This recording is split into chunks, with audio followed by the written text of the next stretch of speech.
Hi to everybody, my name is Jon Jakubowski. I am pleased to be here with Tiffany Densic. Tiffany, thanks for taking the time. Thank you, Jonathan. We appreciate it. As you know, from this month we're celebrating the 19th Amendment, the passage of the 19th Amendment.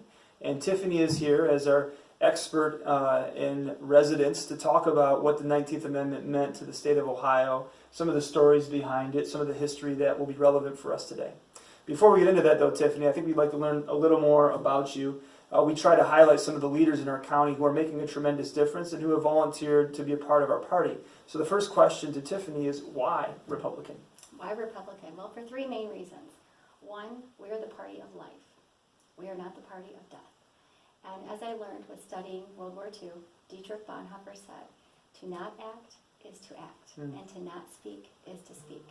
And we as Republicans have been standing up for life against the slaughter of millions of babies in the womb for years. 60 million? Is that the number I recently heard? That's the number that I've heard. Unfortunately, it's a sad number to celebrate, but we need to change that, and the Republican Party is the party of life. We're also standing behind those who are infirmed, elderly, unable to speak for themselves. So party for life in general, party of life in general. Yeah, I think the passage of the heartbeat bill probably speaks resolutely in our state to the level of leadership we have as a party in that. Absolutely. Ohio is leading the way, and other states are following suit, and I'm so proud to be Ohio Republican. Reason number two is we have fought for women's rights since 1870. Lucy Stone and Mary Livermore were the first ladies who were seated as state delegates with the Massachusetts State Convention. Those were the Republicans, 1870. Wow. They've been standing up for women's rights.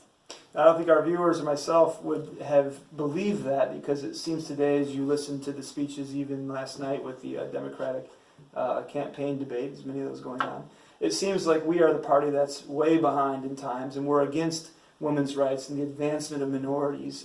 This data here seems to inform us of something different, doesn't it? And we'll talk a little bit about that further when we go into 19th Amendment, but it's just simply not true. The Republicans have been on the forefront since 1870, standing up for women's rights. Funny that you should mention minorities. That's the other reason that I'm a Republican. Republicans were the ones on the front line fighting for the minorities, fighting against slavery, fighting to get the slaves to have the ability to write, to read, write, arithmetic, school, and vote. Republicans were on the front line. Yeah. In 1989, I moved to Detroit, and I had the unique opportunity of being under Coleman Young's administration.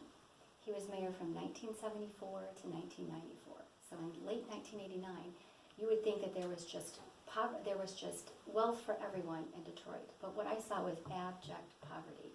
You left the city, you got out to where all the voters were, and you saw nothing but just poverty as far as the eye could see.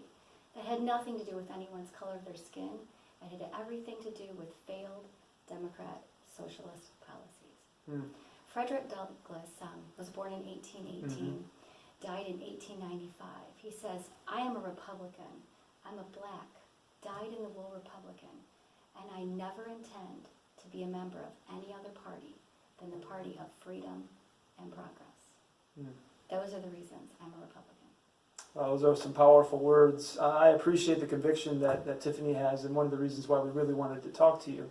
I think it's important, and it's a challenge really for Republicans today to explain why Republican. What you've given us are some reasons why being a member of this party can make such a tremendous difference in our communities. Thank you. Thank you. So what I'd like to ask is the next question. You nodded to it a little bit, but what was the role of Republicans in passage of the 19th Amendment? Absolutely. Well, I told you already as far as how far back we go, 1870.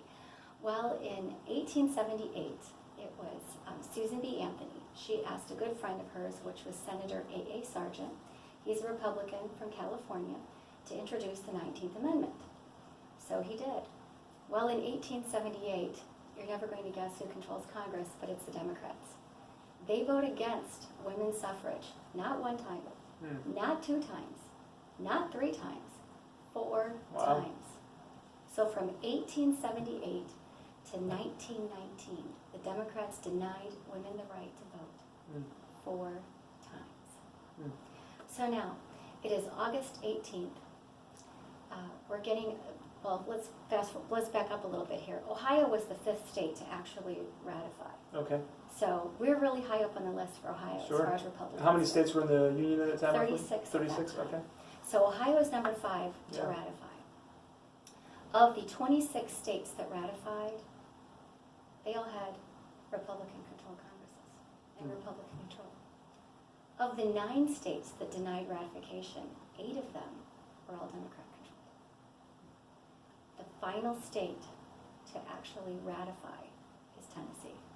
Oh, And there's a interesting. fun story about that. I can't wait to hear it. You want to share it? I'd be happy to share. Please, go for it. The final state to ratify is Tennessee. Okay. It's called the War of the Roses. Mm-hmm. If you were a suffragette and you supported the suffragettes, you wore a yellow rose on your lapel. If you were an anti-suffragette, you wore a red rose on your lapel. Well, in August 18th, 1920, young Harry Byrne, legislator, leaves the House. He's wearing a red lapel rose. He goes, there's a tie vote, there's another tie vote, and it's his turn to break the tie. Even though he's wearing a red rose on his lapel, he votes in favor of the suffragettes.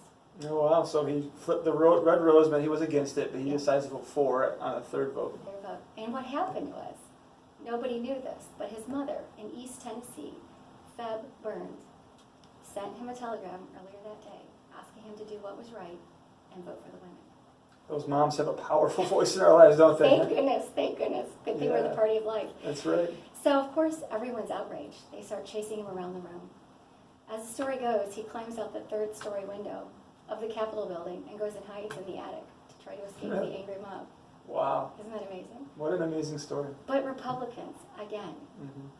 freedom, voting for women, 19th Amendment.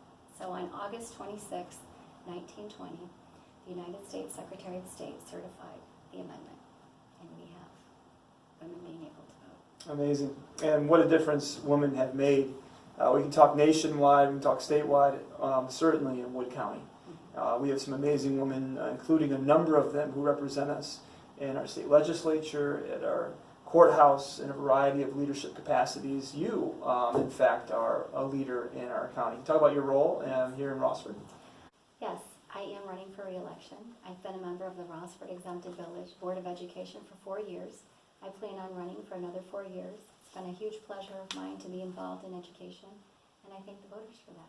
Well, that's great news for us in Wood County. If you're in Rossford and you want to support somebody as knowledgeable as Tiffany, I encourage you this November, right? November Yes. 2019, vote Tiffany Densic. Yes, please, vote for me. Thank you. So one of the things that you get to experience as a member of the Board of Education is the framing of the younger minds in this county. Do the younger minds, Gen Z, millennials, do they know the facts that you've given to us today? I don't believe they do. At least in my short conversations that I've had with a few of them, do you have any clue? They all say no. They all think it's the other party that has been fighting for women's rights. So it's our job to do better at getting that information out. And I think we can do that. Yeah, you and I have talked at length about some of the challenges facing the Republican Party, not the least of which is technology and deployment of technology. Can you talk a little bit about that and why that matters so much to that younger generation? Absolutely. Everything they do is technology based. Whether they don't watch normal television, it's all Netflix. It's subscriptions, and they have everything. They're not necessarily picking up books and reading. They're searching it on their phone, and then they're going to the site that they searched, where they found, and they're reading the information and moving forward. So we, as Republicans, have to be on the forefront of technology and have to embrace technology and not run from technology if we're ever going to get the next generation and educate them on what true history is. Very true. So as we consider wrapping this up, the impact of the 19th Amendment on Ohio, on Wood County, what would your comments be to that question? The impact. Ohio was number 5 on the list, so we've been there since the beginning. We need to be shouting that from the rooftops, from the State House, from Governor DeWine's office, every state house. This year is going to be pivotal, especially because we have a 2020 election coming. So in order to get the women's votes, in order to get the minority votes, we need to make sure that we are shouting this history from the rooftops and making it known. using it in our digital pieces, using it in our written pieces.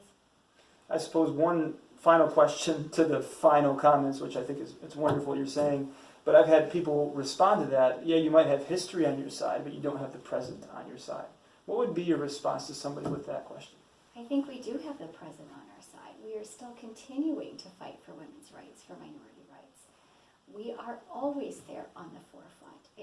We have the facts on our side. Right now you have minority unemployment at the lowest it's ever been. That is under Republicans. It's under Republicans at the State House. That's under Republican president. That's Republicans. The Democrats have no stake in that game. It's all us. Those are facts that need to be shared, and shared often, more than 3 times. Well, I think we need to have you on more often to share those facts. I think what Tiffany has inspired us to consider today are very simple truths that today have somehow been erased from the past. And those truths have a tremendous opportunity, tremendous potential to frame and shape the minds of voters in Wood County. We have a big election coming up because local elections really matter. Your Board of Education, we encourage you to study your candidates or ask us if you have any questions. And certainly as we rev up for 2020, laying the foundation, understanding truth, and delivering it through innovative means sounds like that's the pathway to victory. It is. Yeah.